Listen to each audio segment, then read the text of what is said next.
The Book of Judges, chapter 1. After the death of Joshua, the Israelites asked the Lord, "Who of us is to go up first to fight against the Canaanites?" The Lord answered, "Judah shall go up. I have given the land into their hands."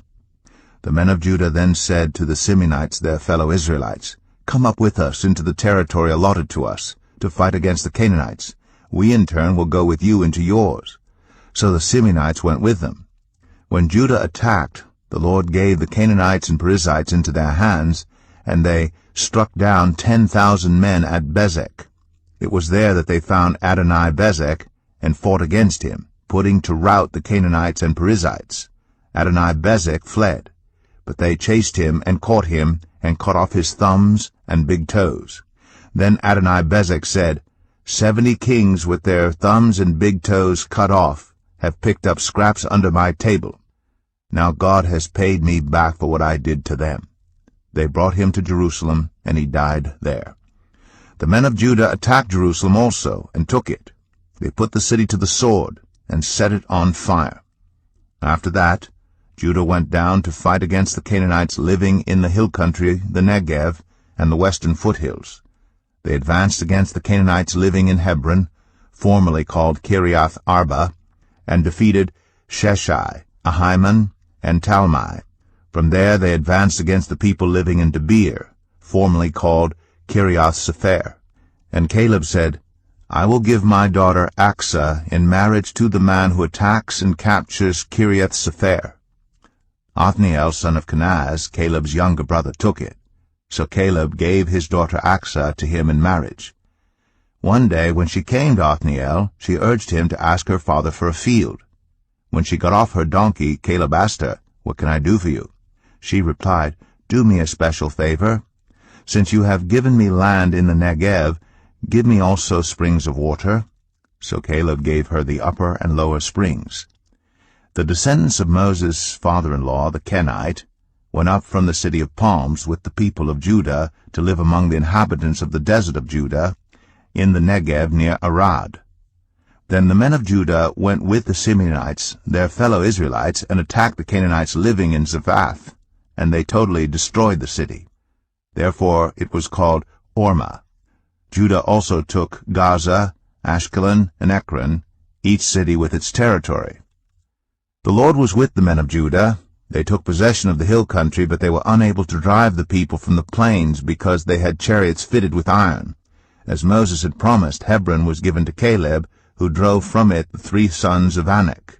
The Benjamites, however, did not drive out the Jebusites who were living in Jerusalem. To this day the Jebusites live there with the Benjamites.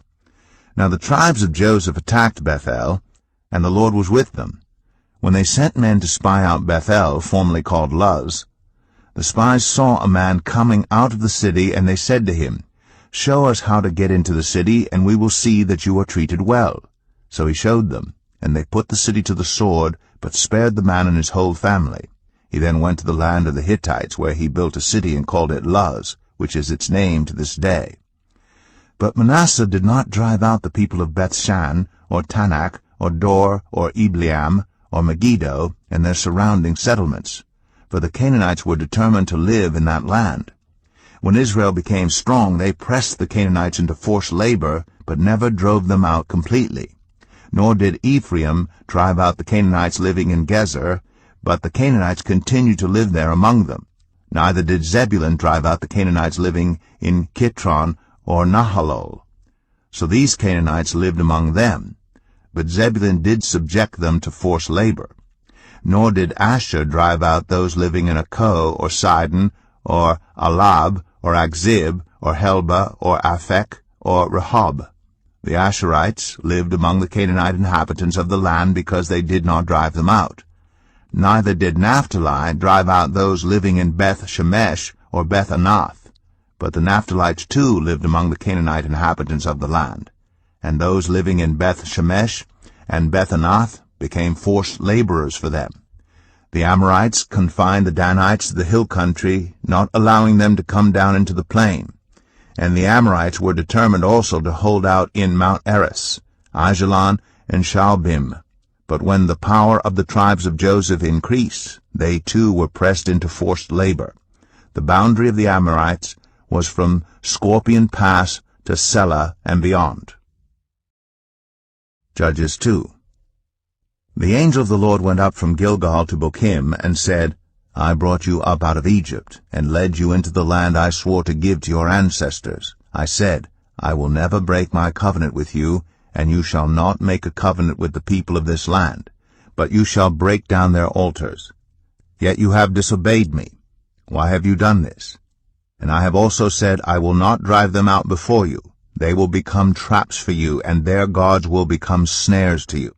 When the angel of the Lord had spoken these things to all the Israelites, the people wept aloud, and they called that place Bochim. There they offered sacrifices to the Lord. After Joshua had dismissed the Israelites, they went to take possession of the land, each to their own inheritance. The people served the Lord throughout the lifetime of Joshua and of the elders who outlived him, and who had seen all the great things the Lord had done for Israel. Joshua son of Nun, the servant of the Lord, died at the age of 110, and they buried him in the land of his inheritance at Timnath-Eres in the hill country of Ephraim, north of Mount Gash. After that whole generation had been gathered to their ancestors, another generation grew up, who knew neither the Lord nor what he had done for Israel.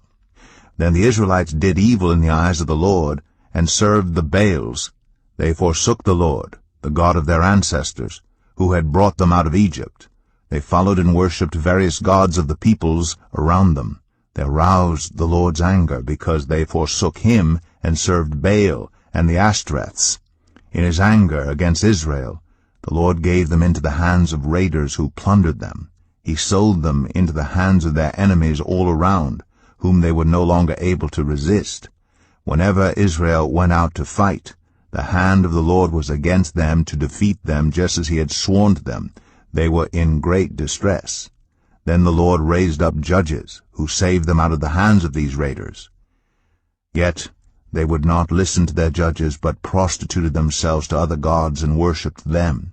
They quickly turned from the ways of their ancestors, who had been obedient to the Lord's commands. Whenever the Lord raised up a judge for them, he was with the judge and saved them out of the hands of their enemies as long as the judge lived. For the Lord relented because of their groaning under those who oppressed and afflicted them. But when the judge died, the people returned to ways even more corrupt than those of their ancestors, following other gods and serving and worshipping them. They refused to give up their evil practices and stubborn ways. Therefore the Lord was very angry with Israel, and said, Because this nation has violated the covenant I ordained for their ancestors, and has not listened to me, I will no longer drive out before them any of the nations Joshua left when he died. I will use them to test Israel, and see whether they will keep the way of the Lord and walk in it as their ancestors did. The Lord had allowed those nations to remain.